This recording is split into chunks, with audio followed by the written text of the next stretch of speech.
ఏం తెలుసుకోవాలనుకున్నావు? అంటే ఆ పర్సన్ ఎక్కడున్నారు, ఇంకొంతమంది ఎక్కడెక్కడ ఉన్నారు అని కొన్ని తెలుసుకోవాలనుకున్నాను. అవి తెలుసుకున్నాను. భవిత ఇన్ని రోజులైనా నీకు ఆ పర్సన్ దొరకలేదా? దొరికాడు. దొరికారా? ఓకే. ఎక్కడున్నారు? ఎక్కడో ఉన్నారులెండి.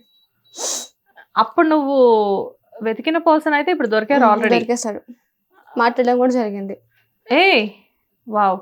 ఈ విషయం ఎవరికీ తెలీదు గదా ఇంకా? నేను ఆల్రెడీ ఒక ఇంటర్వ్యూలో చెప్పాను. అవునా? ఓకే. నాకు తెలీదయితే. నేను ఫస్ట్ టైమ్ వింటున్నా. ఆల్రెడీ అంటే ఆ మౌన దీక్ష కేవలం ఆ పర్సన్ ఎక్కడున్నారు అని చెప్పి తెలుసుకోవడానికి మాత్రమే చేసావా నువ్వు? 2 రీజన్స్ కోసం నేను చేశాను. ఒకటొచ్చేసి తన కోసం, ఇంకొకటొచ్చేసి ఆ టెంపుల్ కోసం.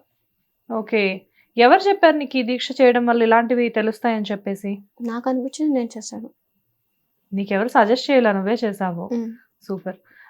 ఓకే. మొత్తానికైతే స్టార్ట్ చేసావు. కాకపోతే నువ్వు ఆ టైంలో ఇంటర్‌వ్యూస్ చాలా మందికి నువ్వు ఇవ్వడం జరిగింది కదా! సో, ఇంటర్‌వ్యూస్ ఇస్తూ అది స్టార్ట్ చేసినప్పటి నుంచి నేను ఒక్కరికి కూడా ఇంటర్వ్యూ ఇవ్వలేదు. మౌన దీక్ష స్టార్ట్ చేసిన తర్వాత ఎవరికీ ఇవ్వలేదు. హుహు. ఎక్స్‌క్లూజివ్‌గా ఫస్ట్ మాకే ఇదంతా జరిగిన తర్వాత ఇవ్వడం ఇంటర్వ్యూ.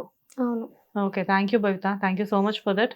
ఎనీవేస్ అయితే నేనేమంటున్నానంటే ఆహ్, అప్పుడు వచ్చినప్పుడు జస్ట్ నువ్వు సెర్చింగ్‌లో ఉన్నావు. అంటే నేను అడిగాను ఎక్కడున్నారు ఆ పర్సన్ అంటే వెతుకుతున్నా అన్నావు. టెంపుల్ ఎక్కడుంది అంటే టెంపుల్ కూడా వెతుకుతున్నావని చెప్పేసి అన్నారు. టెంపుల్ గురించి నేను ఆల్రెడీ చెప్పాను విజయనగరం అని.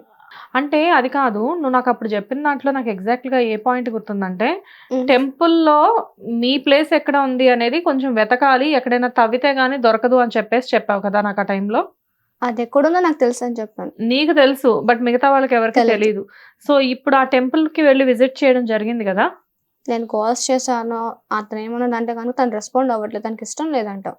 అది తీయడం అనేది అతనికిష్టం లేదంట. దాని ఎవరికి? గురించి టాపిక్ మాట్లాడడం కూడా అతనికిష్టం లేదంట. ఎవరికి? తను మాట్లాడుకోకుండా తన సన్‌తో మాట్లాడించాడు. మా మమ్మీ కాల్ చేస్తే గనుక. ఓకే. సరే అది వదిలేసేద్దాము. నువ్వెవరినైతే ఇష్టపడ్డావో పోయిన జన్మలో, అంతకుముందు జన్మలో నీకు అదే. ఎవరైతే నీ పర్సన్ ఎవరైతే ఉన్నారో హ్మ్. తనని మీట్ అవ్వడం జరిగిందా? మీట్ అయ్యాను. ఎక్కడున్నారు తను? అదొక్కటొద్దు.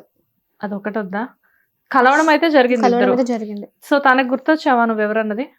మొత్తం ఇద్దరు ఒకసారి అంటే గనుక తనకి గుర్తు